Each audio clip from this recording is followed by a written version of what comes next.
हमारे हक और हुकूक और इंसाफ की हिफाजत के लिए लड़ती है।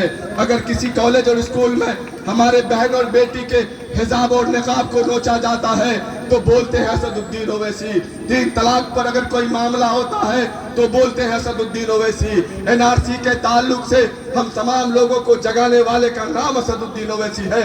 यकीन मानिए, अगर असदुद्दीन ओवैसी साहब उस बिल को नहीं फाड़ते, उस बिल की मुखालफत नहीं करते तो आज हमें खबर भी नहीं होता, एनआरसी हो चुका होता और हम डिटेंशन सेंटरों में बंद होते।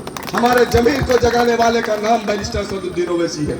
इसीलिए आप तमाम लोगों से कहता हूं कि आप तमाम लोग अपने दुआओं से, अपने मेहनतों से, अपने कोशिशों से राशिद अनवर बनकर राशिद अनवर को अगर कामयाब करिएगा तो इंशाअल्लाह ताला ये राशिद अनवर जब आपकी दुआ और मेहनतों से चुनकर असेंबली में जाएगा, पटना के उस असेंबली में जब बैठेगा तो सिर्फ अररिया ही के लिए नहीं बल्कि पूरे बिहार में अगर कहीं पर हमारे मस्जिद और मदरसों खानकाहों के खिलाफ अगर उन जालिमों की आवाज उठेगी, अगर हमारे माँ बहन के और बेटी के हिजाब और नकाब को नोचा जाएगा, गाय और गोश्त के नाम पर, दाढ़ी और टोपी के नाम पर हमारे नौजवानों का खून बहेगा तो खुदा की कसम उन जालिमों से लड़ने वाले का नाम राशिद अनवर होगा।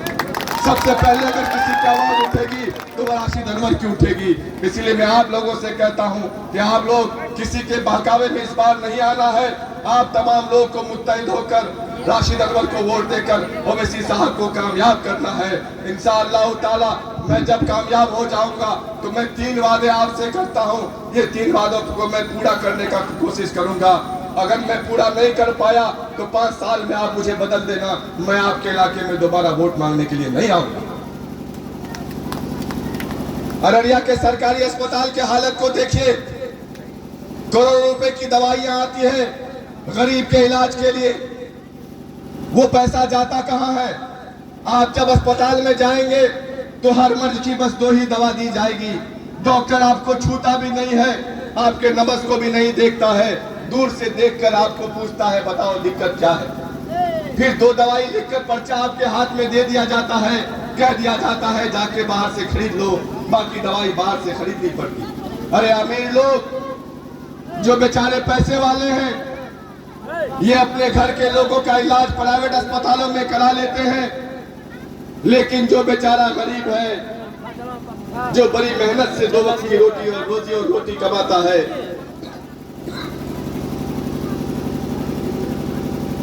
इनका एक आखिरी सहारा तो सरकारी अस्पताल होता है ना।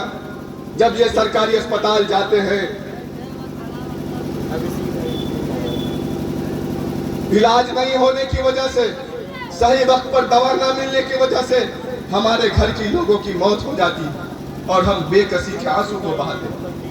मेरे बुजुर्गों दोस्तों पूछता हूँ ये पैसे आते हैं तो जाता कहाँ है?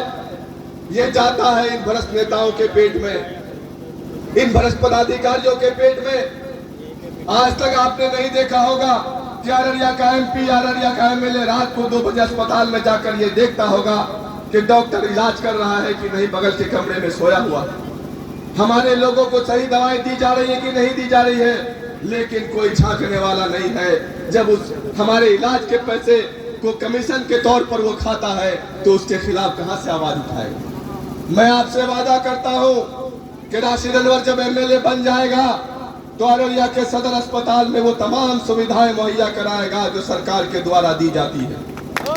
एक लोगों को उसका इलाज मिलेगा। और दूसरी बात, करप्शन को